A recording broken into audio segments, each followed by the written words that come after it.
if you weren't playing music with the New Kids, would you be playing music somewhere else? Yeah, but once the New Kids, go out and do their own thing, I would probably go into TV, movies or something like that. And still sing, because I like to sing. You knock me off of my feet now, baby. Do you miss the other stuff, though? The stuff about just being a kid, going to high school and going to the prom and, Yeah, it's tough sometimes. Playing on a football team. Yeah, I probably wouldn't have made the football team.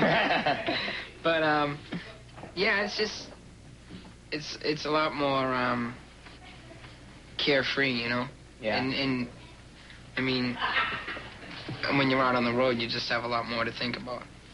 But, it's cool that I'm doing it at a younger age, because if something, if it ended tomorrow, I would still have my whole life ahead of me, you know what I mean? So.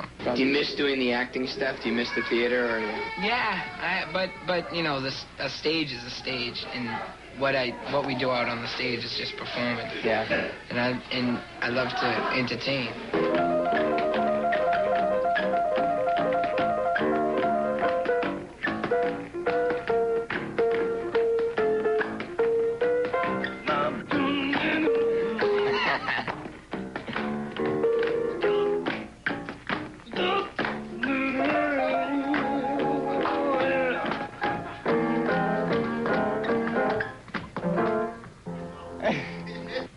When you were growing up, did you have any heroes? When I was in elementary school, I used to look up to Martin Luther King.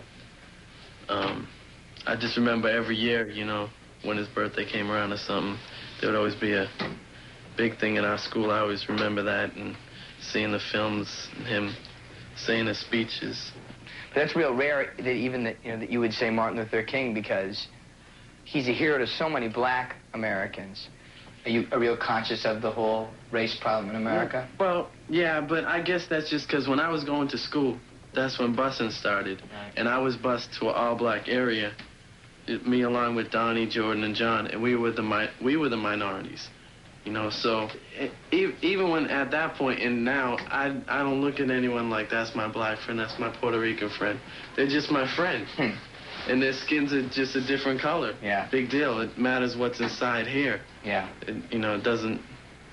Don't judge the book by its cover. Before you started with New Kids, what did you know? What did you think you were going to do? Nothing. Yeah. I don't know. I was always good in school, so, I would have went to college. I was going to college. Oh, you did? At BU. I have a 4-year scholarship there. Boston University Terrier. Yeah. I went there for a little bit, but then, I left for the group. Yeah. But I still have my scholarship, so I can go back when I want to. Would you want to go back sometime? Depending on what happens, I think I want to go back. Yeah. You miss out, on the whole rah-rah college atmosphere? I don't really miss it. I'd rather be with these guys than at any college party. Biscuit, you've been with the New Kids how long now? Over a year. And do you enjoy being with the New Kids? I mean, what's it like? I love it. It's wild. It's exciting. Is it? It's a little crazy at times. I never know what I'm doing until the day it happens. But it's a family, man. We love each other. Jordan, you got shampoo? You're real lucky because you have a brother on the tour. Yeah, we started singing when we were 6 years old. And every summer, since we were 6 years old, we go to a summer camp that was held by, it's a company in England that's the Royal School of Church Music. Oh, yeah? And, we used to sing in Latin. We didn't even sing in English. When we were 6 years old, we couldn't even read English, and here we are singing in another language. And we just had, a lot of training. I mean, they'd wake you up at 6 o'clock in the morning, and you'd be at rehearsal at 7. And it was just rehearsal all day, learning everything new. When you look back at what made you want to be part of this group, is part of it because you have a desire to be a performer? Yeah, and just the thrill of it all, When I first heard about it, Jordan came home and he was telling me everything that our producer told him. And our producer told Jordan, I want you guys to be as big as the Beatles. And it was funny because Jordan always wanted a Honda scooter. Yeah. And, he couldn't afford it at the time. And our producer kept telling him, if you stick with me, you'll have a Honda scooter for every day of the year. Yeah. He told him that. And he just told him a lot of, real positive things. And Jordan came home and he told me, and I said, well, you ain't leaving me behind. And I know tomorrow will be the same.